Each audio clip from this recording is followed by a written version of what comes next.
అందరు ఎలా ఉన్నారు? ఈరోజు మనం బనానా ఐస్ క్రీమ్ చేసుకుందాం. దానికి కావాల్సినవి చాలా సింపుల్ అండి. ఒక బనానాస్, మిల్క్, హనీ, వీటి వరకే అన్నమాట.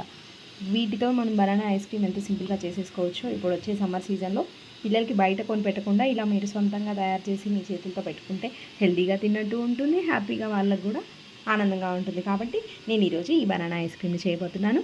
దీన్ని ఎలా చేయాలో ప్రాసెస్ చూద్దాం. ఇప్పుడు ఈ బనానాస్ పీల్ తీసేసుకొని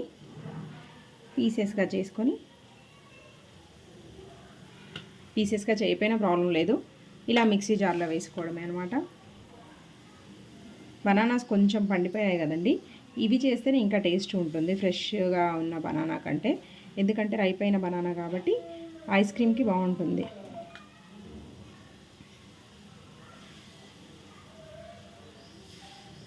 వీటిని ఈవెన్ మీరు కావాలంటే ఇలా చాక్తో అయినా కట్ చేసి వేసేసుకోవచ్చు.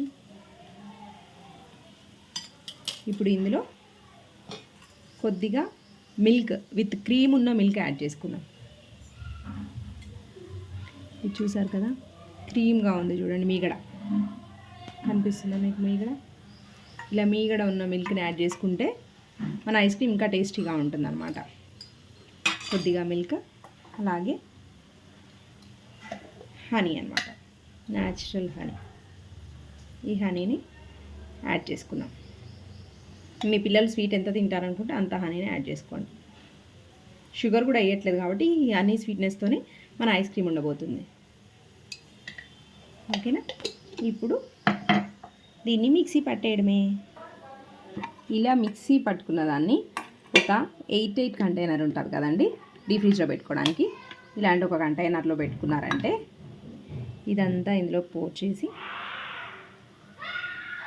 చాలా సింపుల్గా అతి తక్కువ ఇంగ్రీడియంట్స్లో అతి త్వరగా చేసుకునే ఐస్ క్రీమ్ అనమాట. మనకు టైం లేకపోయినా కూడా మనం నైట్ చేసి పెట్టేసామంటే మార్నింగ్ కల్లా పిల్లలకి రెడీ అయిపోతుంది. ఈవెన్ మార్నింగ్ చేసిన ఈవినింగ్కి వాళ్ళ స్నాక్స్ లాగా ఉపయోగపడుతుంది. ఇది మొత్తం బబుల్స్ లేకుండా ట్యాప్ చేసుకొని దీన్ని ఫ్రిడ్జ్లో పెట్టండి. మీకు కావాలంటే పైన కొన్ని నట్స్ కూడా యాడ్ చేసుకోవచ్చు. బాదం కానీ, పిస్తా కానీ అలాంటి నట్స్ కూడా యాడ్ చేసుకోవచ్చు. మనం కూడా బాదంని కొన్ని నట్స్ని యాడ్ చేద్దాం పైనుంచి. ఇలా ఒక 2-3 బాదం తీసుకొని దాన్ని కట్ చేసుకొని వేసుకున్నారంటే ఈ నట్స్ ఇలా పైనుంచి బాగుంటుంది అన్నమాట. నేను బాదం నట్స్ని ఆల్రెడీ కొంచెం లైట్గా నెయ్యిలో రోస్ట్ చేసి పెట్టుకున్నాను. మీరు కావాలంటే అలా రోస్ట్ చేసి పెట్టుకుని వేస్తే ఇంకా కొంచెం టేస్టీగా ఉంటుంది అనేసి.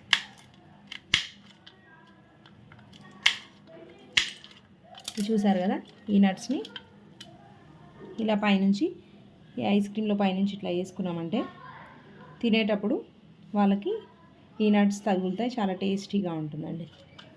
సో చూసారు కదా, ఎంత సింపుల్గానో మన ఐస్ క్రీమ్ రెడీ అయిపోయింది. దీన్ని డబల్ టైమ్స్ కూడా మనం మళ్ళీ మిక్సీలో వేయాల్సిన అవసరం లేదు. సింగిల్ టైంకి అయితే సరిపోతుంది. మంచి ఐస్ క్రీమ్ టెక్స్చర్ కూడా వస్తుంది. ఇది ఫ్రిడ్జ్లో పెట్టేసి ఆ తర్వాత అవుట్పుట్ ఎలా వచ్చిందో మీకు చూపిస్తాను. మీరు కూడా కావాలనుకుంటే ఇలా సింపుల్గా ఈ ఐస్ క్రీమ్ చేసేసుకోండి. మీ పిల్లలు కూడా హెల్తీగా పెట్టుకోండి. ఇప్పుడు ఎందుకంటే సమ్మర్ సీజన్ కాబట్టి మ్యాక్సిమం పిల్లలందరూ ఐస్ క్రీమ్ని ప్రిఫర్ చేస్తారు. అది బయటది కాకుండా మన సొంత చేతులతో ఇంట్లోనే చేసి పెడితే మనకి హ్యాపీగా ఉంటుంది, పిల్లలు తినడానికి కూడా హెల్తీగా ఉంటుంది. Okay, thank you. నా వీడియో మీకు నచ్చినట్లయితే ప్లీజ్ దయచేసి లైక్ చేయండి, షేర్ చేయండి, సబ్స్క్రైబ్ చేయండి. Bye bye.